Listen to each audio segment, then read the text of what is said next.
Welcome home. We are WNST, AM 1570, Towson, Baltimore, and Baltimore Positive. It's football sort of free agency season here. It's always wrestling season for Luke, but it is baseball season. He and I are contemplating some spring training grapefruit tours a little later on in the month, but we're going to get the Maryland Crab Cake Tour back out on the road. All of it brought to you by our friends at the Maryland Lottery. 10 times the cash. Have a handful of these left over from our week of a cup of Super Bowl. We're going to be at Fadley's on Fridays doing live radio. Hey, Nasty, when you coming back and doing live radio? Every Friday when the Orioles are home, we'll be at Fadley's from 2 until 5. So come on down. Luke will be there talking baseball because baseball has been very, very good to me. By the way, I'm wearing my State Fair shirt, so I want to give them some love as well. The best salmon dish I've ever had in my life. Go over there, order it with the rice and the spinach and ridiculous. Our friends at Window Nation, 866-90Nation, as well as Jiffy Lube Multicare, and our newest, oldest sponsor. I got to find my hat from Liberty Pure Solutions. Big appreciation to Doug for keeping our water clean around here. I'm going to be educating you on that as we've been educating people on cannabis, Gambling Awareness Month, which this is it. But March used to be a time where Luke and I would go out to Indianapolis and eat Latin food and drink all night with Marvin Lewis and Mike Smith, amongst others, and the Ryan brothers. And but now we're grown-ups. We sit here, we watch everybody else do it. It's been a tough week on the football side with the loss of Chris Mortensen around here. And Luke, I'll just say this, and you and I you got mad at me last week because of the windy camera blowing around and whatever. But spring training can only be so good when the games aren't on and when you can't follow it every day. And listen, I got AARP writing to me and the Rolling Stones this summer. I'm 55, right? I'm getting to that silver period in my life where, like, afternoon baseball in March at 1:00, games that don't matter, watching Cowser, watching Kerstead, knowing that Stowers' name is Stowers and not Stoughton, or Jim Fuller in this case, or Drungo Hayeswood. It's March. I got a baseball heartbeat. My last name's Aparicio. I'm releasing this book on my father and my love of baseball as I release it's like the prisoner. It's in that bottle, Luke. I'm getting rid of all the old angst. I'm getting rid of all the Peter principles. I'm finding the love of baseball that came before Peter. I'm finding the Peter era, and I'm wondering where this guy who looks like Steve Martin is going to come and save the Orioles. And but man, I really hope, and I know this is true because a normal person will own the team for the first time in 32 years. This next spring training, we're going to feel differently about spring training because it's going to be big business for them, and they're going to put the games on, and we're going to want to watch them. And you and I are probably going to be reacting to spring training games because we're going to have watched them, and our audience is going to have watched them. Yeah, and let's be clear. We don't want to overreact to spring training games either. I mean, the Orioles 9-1 through their first 10 Grapefruit League games. Does that mean anything in the grand scheme of things? Absolutely not. How many of them have you seen personally? 3? I've seen 4 because they played the Pirates in Bradenton a couple times, and the Pirates, as you know, living in Southern Pennsylvania, I get the Pirates regional sports network. I've seen 2. Yeah, so you have that, but your point is well taken, and I'll give you a perfect example. As I'm on the subject of the Orioles playing the Pirates, as they did on Sunday. The Orioles hosted the Pirates in Sarasota last Thursday, so we're talking less than a full week into the start of spring training games. It was a matchup that featured Paul Skeens, who was the first overall pick this past year of the Pittsburgh Pirates, on the bump for Pittsburgh, against the Orioles with Jackson Holliday, the number 1 pick from the year before that in 2022. That's as good a drama as you're going to find in March right there. MLB, right? the official Twitter account for MLB, the Instagram account, all the social you could find was talking about this matchup. MLB Network was talking about it. Well, all that publicity was great until you realized what? The game wasn't on TV, so it's unthinkable. I mean, but again, I can sit here and bitch till the cows come home. It's going to change, and because of that, I can feel differently. Mm-hmm. I'm allowed to feel differently in my soul, in my conscience, in my oh, this makes sense to care about this team because maybe they will care about Baltimore again. Maybe they'll care about their customers again. Like I just, it's been the most mind-boggling thing of all of it. Like in 20 years that these creeps were handed a television 20 years ago. Mhm. 20 years ago, they were handed a television network to promote their prime product, the only thing they own other than a half bankrupt law firm, the baseball team. And they never, I mean, forget the baseball team. They could never even get television right. They Yeah. they woke up with $220 million a year to function a television network, and they still couldn't do it. I mean, Yeah. it's the level of incompetence would be malfeasance if it were being held to more scrutiny than just me.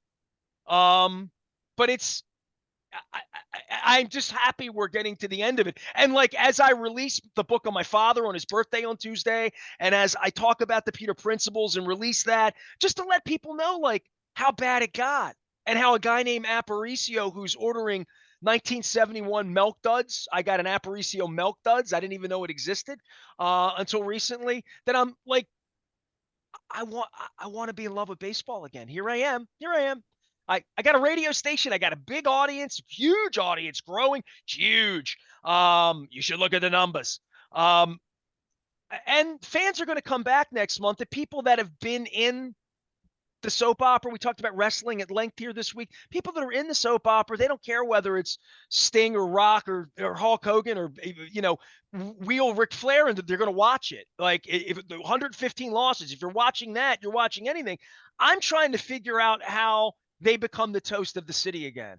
And I've got DNA for that. I mean, I was born into it. Let's start with that. Off of 66, 69, 70, 71, 79, 83, all the ticket stubs I've been going through and the memories with my dad. Like, I want to buy in. I hope this transition and these rumors that Evan Drellick, who I text this weekend, writing that this could be over in 24 days. I mean, this is going to be a hell of a month around here. I mean, like, really, like, if this thing is really over and the last we've seen of John Angelos has had his head down in the owner's suite in Sarasota the other day, if that's really the end, to me, this is like a Halloween episode where, like, Jamie Lee Curtis keeps stabbing the thing with the like, and it never goes away. I'm wondering when it goes away, we'll have spring training baseball. I mean, I'm convinced of that. Like, that's such an obvious thing to me that next year they can make this big theater and they're going to win 100 games again. They might win the World Series or not, but like, this is a time of the year that the NFL has gotten right. Right? We're on combines, nothing, underwear Olympics. We're on free agency and pre-tampering. We're going to be talking about tampering next week. Like, it never ends. Baseball has this beautiful thing that they do that the Orioles have missed out on. Yeah, look, as far as grabbing new people to what you're pointing to, I don't know if the end all be all is more spring training games. I certainly agree there should be more spring training games, and I think there will be, although it's far more complicated figuring out what Masson and all that's going to look like moving forward. The end of the John Angelos era is going to bring, yes, new ownership, but new ownership having to figure out these issues that plague all baseball teams at this point. I was just reading over the weekend how splintered and fractured the Yankees TV rights are with Amazon Prime and all kinds of, I mean, for a Yankees fan, if you're living in that market, to everything you have to be subscribed to watch. I mean, these are issues that are not going to be fixed Much overnight. like the NFL telling me I had to have Peacock to get a Sure, playoff game. exactly, Right? exactly. So these are issues that are not going to be fixed overnight with the new ownership group. But you're absolutely right.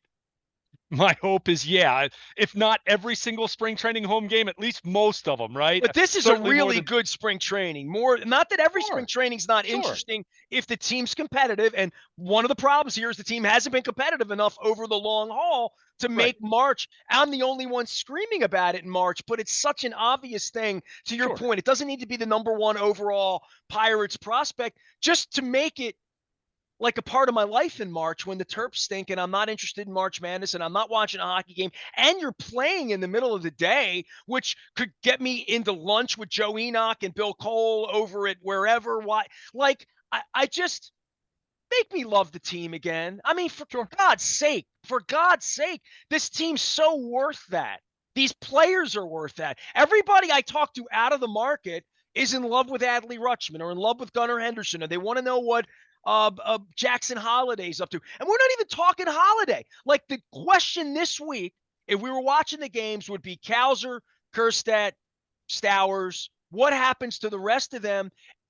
Let alone what happens with contracts with Hayes, Mullen, Santander. Like, they've got a lot of players and a lot of decisions to make and pitching they need, right? So we could be beating this around 4 hours a day, taking phone calls. It's how WNST was born, was doing this super duper level interest in the baseball team on a daily basis to know who the setup to the setup guy is in the 6th inning. Sure. I would slightly alter what you said when you said make me love the team again. I would say make it easier for me to love the team because it is such an exciting product on the heels of a 101 win season, and you have all these young players, yet you're making it difficult for me to consume and engage and interact with your product this time of year. That aside, we know what that is. We know what that's been. We know what it's hopefully going to be starting next spring. There are a lot of interesting questions about this team, and I'm glad you brought up the outfield because I even wrote about this at BaltimorePositive.com late last week.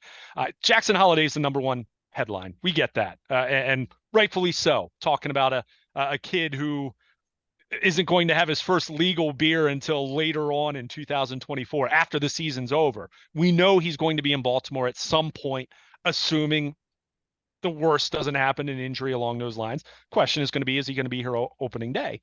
And that remains to be seen. Well, there's also a positional issue with what him being here opening day does to a lot of other players. It moves dominoes. That piece alone moves the lineup. It does. It's not as though he's blocked or that someone else is necessarily blocked in the sense of, okay, you have Jorge Mateo, you have Ramon Arias, guys who I think still bring some value off the bench. Arias with his versatility, Mateo certainly with his speed, defensive shortstop. He actually started a game in center field in Bradenton on Sunday. I think that's a big key for his value coming off the bench now, because we saw late last year as it was going on, Gunnar Henderson became the primary shortstop. And now Jackson Holliday, who presumably, whether it's opening day, whether it's May 1st, whether it's the beginning of June, he's going to be most likely the primary second baseman, but we'll also still see plenty of shortstop. Jordan Westburg can play shortstop. In fact, saw him make a really nice play the other day, making a start at shortstop. So if you're Jorge Mateo, your value to this team is not just, okay, you can play a backup shortstop, and albeit at a high level defensively, it's needing more versatility. So the Jackson Holliday question still for me comes down to, is he ready? And I'll continue to remind everyone, 91 career plate appearances at AAA. If the club deems him not quite ready, if they want to see him make more regular starts at second base, as we talked about in a previous conversation, he averaged about a start per week at second base last year. So we're not talking about someone who's extremely experienced there, although I have no doubt that he's going to play a quality second base. But if you want to give him a little more seasoning with stakes that aren't quite as high, depending on, what the bat has looked like over the course of spring, you look at it early on, he has struck out a good bit early on in camp. I'm not reading too much into that. I'm just presenting that to you. So I think it's to be determined, but the point with him is, there's going to be a spot for him whenever they deem the time to be right for him to make his debut, whether it's opening day or shortly thereafter. I do think the acquisition of, the signing of Colton Wong was interesting on that front. If they view him as potentially a placeholder, if they want to give Jackson Holliday a little more AAA seasoning, but it's a minor league deal.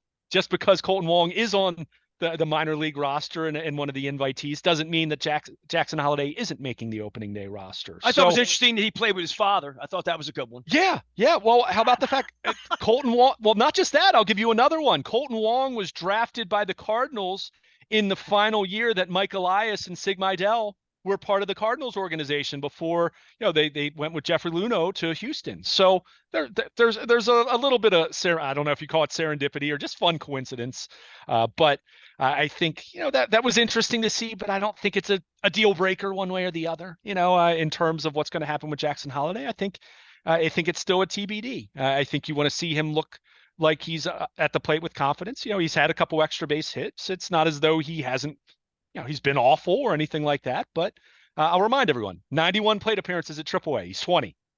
He had a 796 OPS in AAA, which is more than holding your own, but it's not so extraordinary where anyone needs to say, well, they're holding this kid back. If they ultimately determine, hey, we're going to start him at AAA for a month, 3 weeks, whatever it is. And who knows? You never know what's going to happen in the sense of Grayson Rodriguez started the year at AAA last year. Kyle Bradish takes a comebacker off his foot, and then Grayson Rodriguez was starting first time through the rotation. So you never really know on that front. But I want to get back to what you had mentioned, because I think that's, for me, there's more meat on the bone to the discussion. I just kind of covered the Jackson Holliday debate, and that's kind of where we are right now. And that's not to say it's not exciting or interesting or compelling, but that's kind of where it is. Is he ready, or are they going to slow play it a little bit more?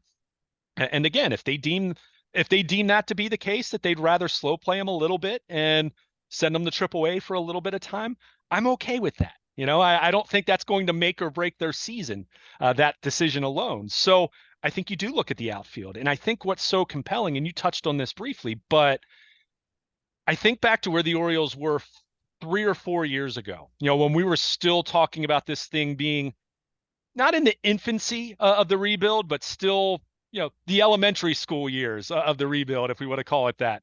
There wasn't a whole lot to hang their hat on. I'm stating the obvious there, but what was one of the early factors that you could kind of point to and say, all right, that looks like it's promising?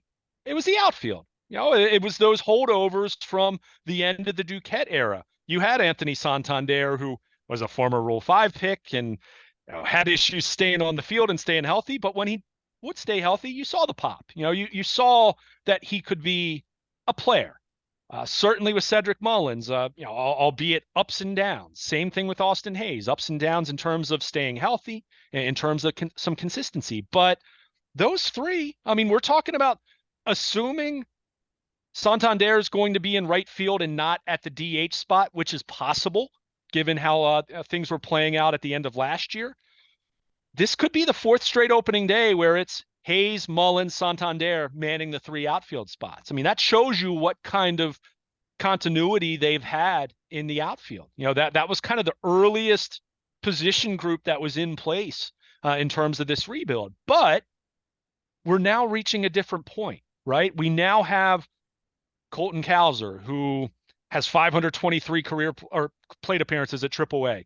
You have Heston Kjerstad, who's just over 330 plate appearances in AAA. Kyle Stowers, who's kind of been a forgotten man, but he's off to a good start in spring training. Again, it's spring training. I'm not reading too much into the numbers, but he was on the opening day roster last year, and we kind of forgot about him because he got off to a bad start, and he's not the same highly touted top 5 draft pick as those other guys. So inherently, he's not going to be viewed through the same lens. But the point is, they've got some really interesting options that it'd be hard to argue. Unlike Jackson Holliday, it's hard to argue any of those guys have much to prove at AAA at this point. They've all put up numbers at Norfolk. They've all put up, ample plate appearances. Kjerstad being the one who has the least, and he has half a season at AAA Norfolk at this point, in terms of at bats. So you have these 3 guys. I'm not at all implying that they're all going to be starters or they're all going to succeed at the major league level. We know some prospects aren't going to work out. And, good spring aside, Kyle Stowers to this point in his major league career, it hasn't looked so great. Colton Cowser, albeit it was only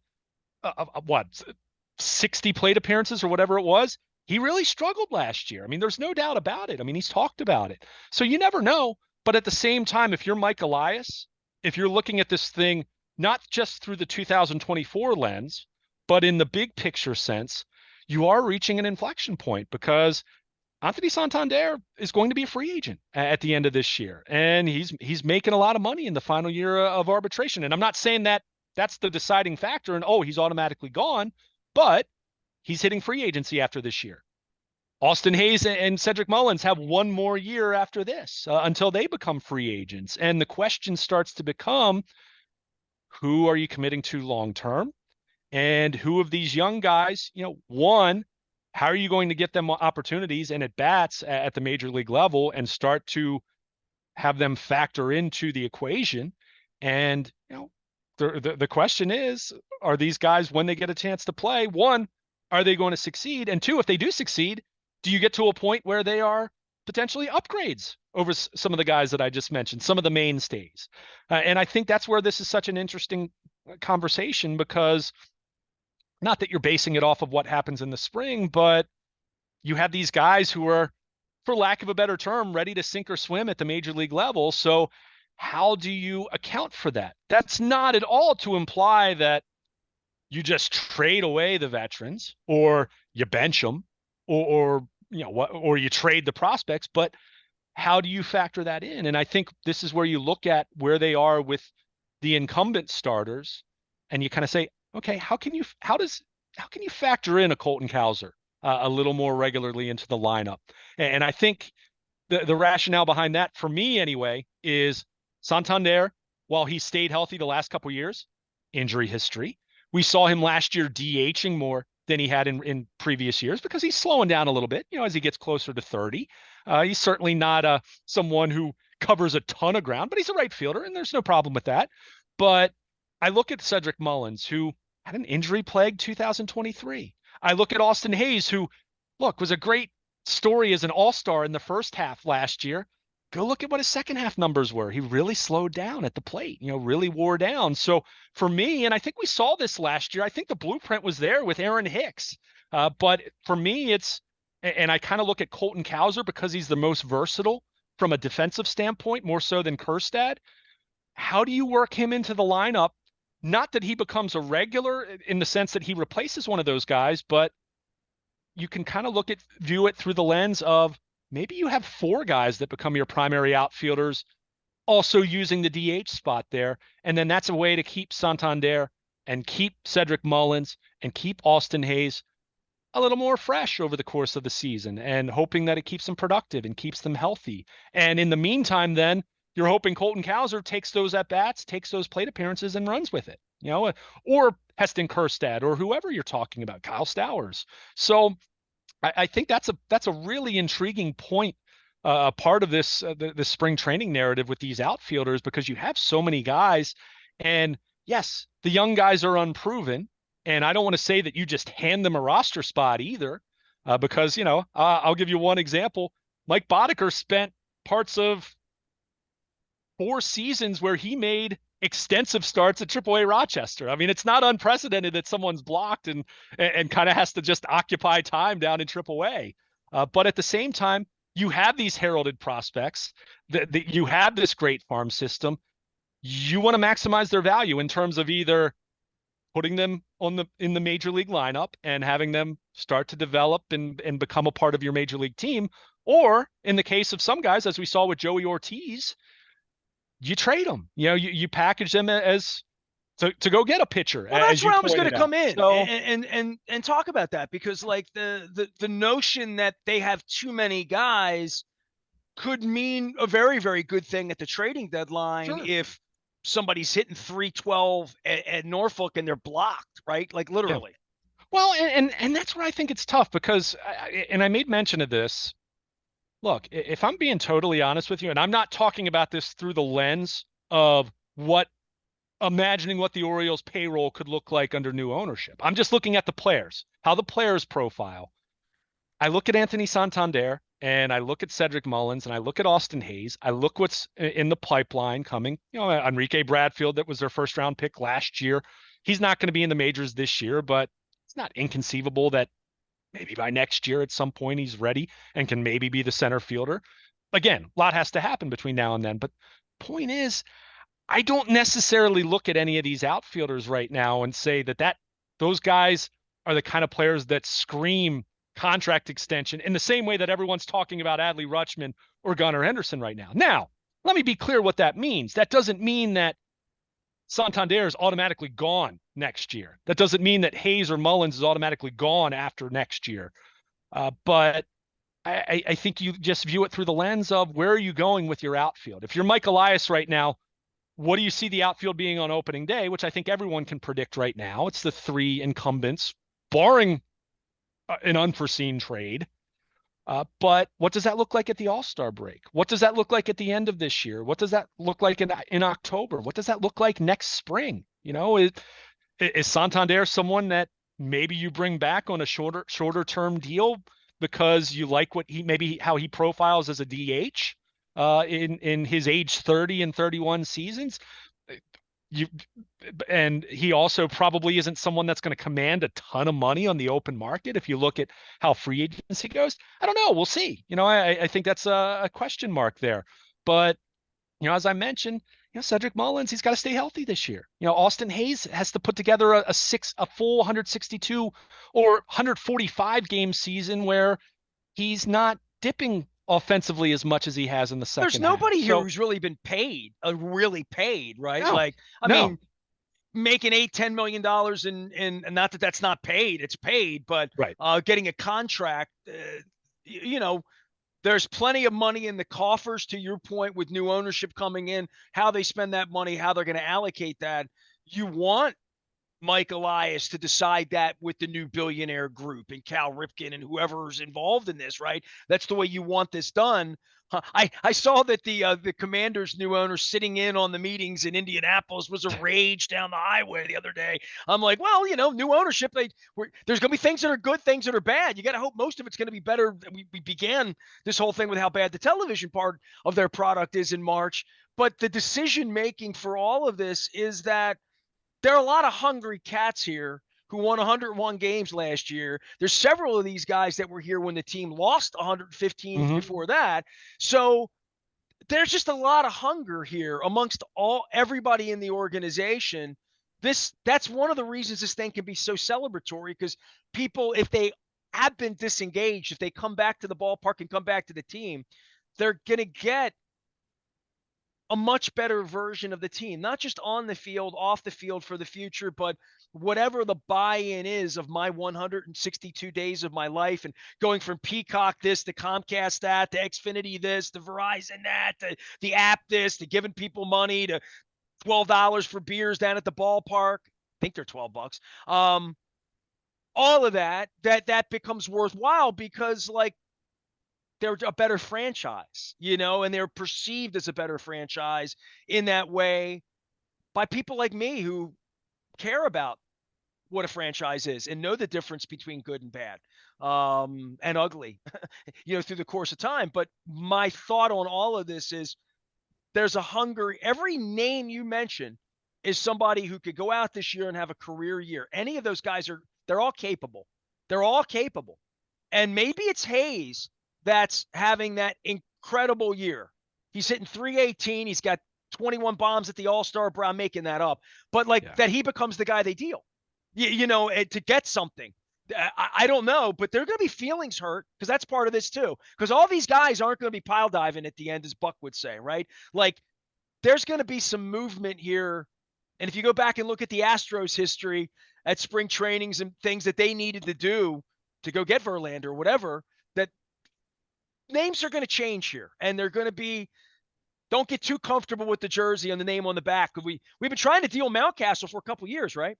Yeah. And I'm glad you brought up Austin Hayes just as an example. And look, I think the scenario is much more that Austin Hayes is maybe, and I'm going to stay with the same example, but I'll give you a different scenario using that same player. Let's say Austin Hayes isn't having a monster year like that. Let's just say he's having a solid Austin Hayes kind of year. But for me, what's more exciting in a big picture sense is that Colton Cowser has forced his way into the equation, and they're kind of playing those four outfielders are playing over the course of the week. And, Santander's getting a day off a week. Mullins is getting a day or two off a week. Hayes is getting a day or two off, and when I say they get a day or two off, maybe they're DHing, right? I mean, point is, you're doing what you did at the end of last year with Aaron Hicks still in the equation, only it's Colton Cowser now. Or it could be Kerstead. I'm just using that as an example. What I like is the idea that one of the young guys is forcing his way into more and more playing time. And now you have the scenario of, okay, want some more pitching at the trade deadline. How's this going to work out? Can we package some prospects? And okay, we're going to take on a big contract. Austin Hayes, he's going to be entering his final year of arbitration. Salary's probably going to go up. We don't know if he's going to be one of our best 3 outfielders anymore because Colton Cowser and Heston Kjerstad are hitting the cover off the ball. That might be a scenario where maybe you do trade a veteran player in, for whatever, bullpen help, another starting pitcher, whatever it is. And again, I'm just spitballing off the top of my head, but the point is, the possibilities are endless, honestly. Sure. And look, I mean, someone listening who loves Austin Hayes, it might be one of the young guys being traded. Let me be clear about that. I'm not saying that automatically Heston Kjerstad and Colton Cowser are going to be outfielders of the future. Well, this situation will work itself out, and somebody's going to get injured, and and create an opportunity, because that's just the way the odds are, right? Literally. And I think that's the big key here. Look, if there's something that we can glean from what we've seen as the Orioles have kind of made this transition from, think about the first half of 2022, right? Right around the time that Adley Rutschman arrived is when they started winning, right? They had the really good second half. They were in the wild card race. Whether you thought it was real or not, they were in it. Mathematically, they were absolutely in it in September 2 years ago. But certainly you had what happened last year. You have all kinds of scenarios with injuries. We're seeing this on the pitching side right now, although it sounds like Kyle Bradish is going to throw a bullpen this week. It sounds like so far so good. We'll see. I think now is when we start to see, okay, is this real? Some long toss, okay, but it gets on the mound and starts throwing bullpens and he's feeling good then. That's when I think you can allow yourself to be a little more optimistic. But we'll see. We're still, we'll see how that plays out in the next week or so, week to 10 days. But what we have seen with Mike Elias is the roster churn hasn't been as dramatic. I think if you go back to you and I talking at the end of last season, I think the Orioles had 16 guys that were arbitration eligible. I think that was the number. They had the most in baseball. And I said at that point, and I wasn't alone in saying this, that my prediction was you were going to see, I don't know, whether it's Ramon Arias or Jorge Mateo, or go down the list of, a couple bullpen arms. My prediction was you were going to see a couple guys end up being non-tendered, and that ended up not being the case. They tendered these guys. All of them, as it stands right now, and I understand that doesn't mean they're here on opening day, but they're still in the mix. Point is, the roster churn hasn't been quite as dramatic, quite as swift as we might have anticipated it being at the start of this past offseason. So I think Mike Elias values the organizational depth. I think Mike Elias would rather have some prospects blocked at AAA than to deal them away and then be in a position that Austin Hayes turns his ankle and you don't have Colton Cowser ready to go at Norfolk, or you don't have Heston Kjerstad ready to go, or Kyle Stowers. So I think we've seen that churn not be quite as rapid as some might have thought, given you have these outfielders that are seemingly ready to go. So that's where I think it's a good problem to have, but I think it is something that they have to figure out here. So, we saw the big trade, the Corbin Burnes trade was the monster trade, but other trades they've made have been, less dramatic. They've been more, okay, we've traded a couple guys in our system that, we kind of sort of liked, but they weren't like our top guys, And also signing veteran quad A guys like Wong, right? Sure. I mean, Colton Wong, they brought in Julio Teheran, who, I don't think is going to be in the rotation, but he could be the long man out of the bullpen, the first 3 weeks of the season. I mean, that's possible.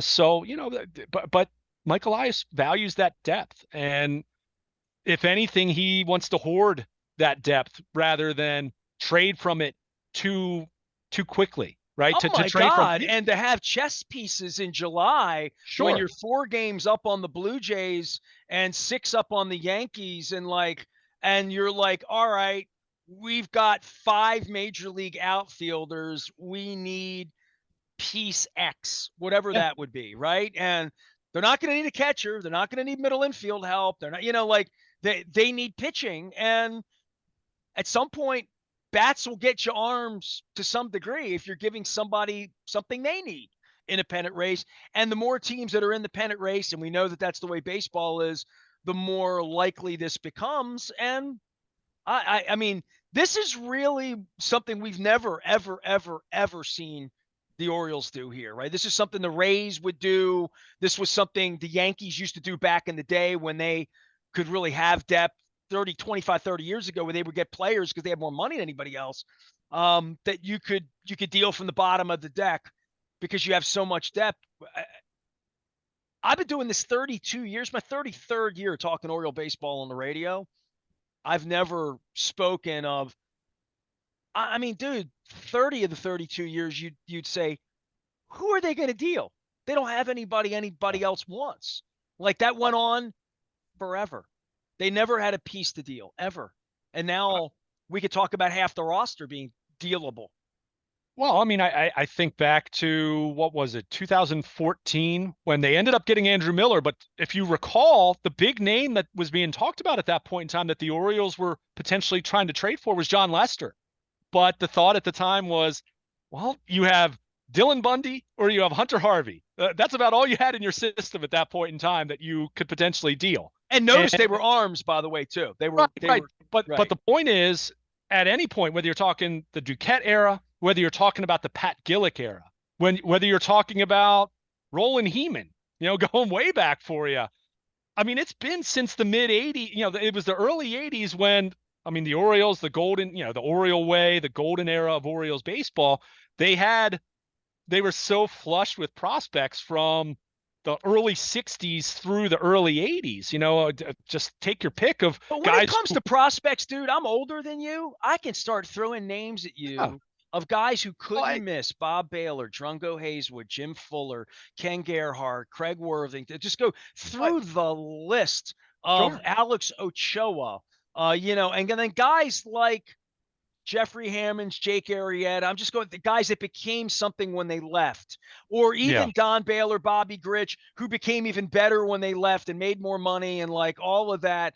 Like, I've seen all the eras of all the eras there are. I've never, I mean, we talked about this with the Ravens last year, the best team we've ever seen that them have and balance and like all of those things. It doesn't win, as we know, right? You win when you win, but the number one organization in baseball from a depth perspective per Baseball America and everybody else, right?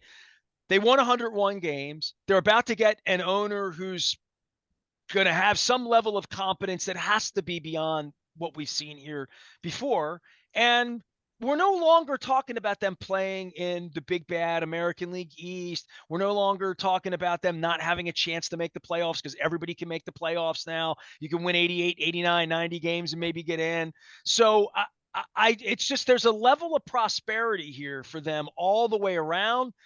But the depth of the organization and the fact that they enter this era of strength with such an abundance of talent, there's no way they're not going to make deals, dude.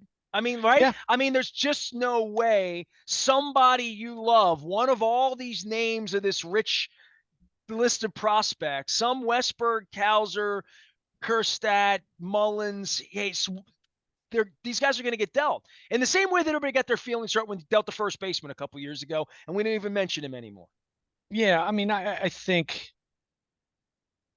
the only scenario where you don't see a move or two at some point, whether it's by opening day or whether it's by the trade deadline, would be the scenario like what the Rays endured last year, which if you just have so many injuries that you're just having to hold on to people. Yeah. I mean, that's really the only scenario, but it is wild. I mean, just to finish a previous thought, I mean, even some of the prospects that you just named, Nestor, going back to the 80s or 90s, I mean, those were still scenarios where the Orioles needed that guy to make it because they didn't have much else, right? I mean, always. Jeffrey Hammonds was that guy, like if it wasn't Jeffrey Hammonds, it's like, oh, great. Well, who's going to be the next Cal? Who's going to be the next star for this team? They have so much depth that they're dealing from such a position of strength there that you probably have to go back to the Paul Richards era of the Orioles, of the Kitty Core and like, all the bonus babies. And my God, you're talking about a different sport, a different era, a different generation, all that. I mean, it's not remotely the same, but that's the kind of depth that they have in their system right now. But you're right. I mean, it leads to some tough decisions. And, I'll throw one name out. And I mentioned this in passing, and where it's so interesting, the Orioles were at a point, and I don't need to tell you this, but this is for our listeners and especially for younger listeners. The Orioles were at a point in the early 80s where things were so good for so long that Mike Boddicker, who ended up having a heck of a major league career and had a heck of a run for the Orioles, Mike Boddicker, one start in AAA in 1978 after he was drafted, 12 starts in AAA Rochester in 1979. 25 starts in AAA Rochester in 1980, 29 starts No, in 1979, Mike Flanagan, Cy Young. 1980, Steve Stone, Cy Young. Keep going. Scott McGregor, 20-game winner. Jim Palmer was still hanging around. The point is, Dennis Martinez couldn't get starts. And I'm not comparing the And Orioles he's outfield better than any of these guys we mentioned in the end. But the point I'm not trying to make here is that the Orioles outfield is what the Orioles starting rotation was in the late 70s into the early 80s. The point is, when you have an organization that has great depth, sometimes you'll have, now that was on the extreme side, and you wouldn't see anyone making 12 plus starts 4 years in a row at AAA that's worth anything, right? And mind you, he had really good ERAs each of those years too. I think his worst out of those 4 years, he had a 4.2 ERA. It wasn't, he was okay in 1981. Wasn't anything special in Rochester. But point is, you had an organization at that point in time that had so much major league depth and had so much depth waiting there at AAA. It's where it reminds you a little tiny bit, as much as it can, anything in 2024 can compare to the early 80s, in the tiniest way. That's kind of what you're seeing that right now with the thought of, is there going to be a spot for Colton Cowser? Is there going to be a spot for Heston Kjerstad? What about Kyle Stowers, who's hit 3 home runs early on in spring and is hitting lefties and looks as good as he's looked in a couple years? It's a good problem to have. Stocks up.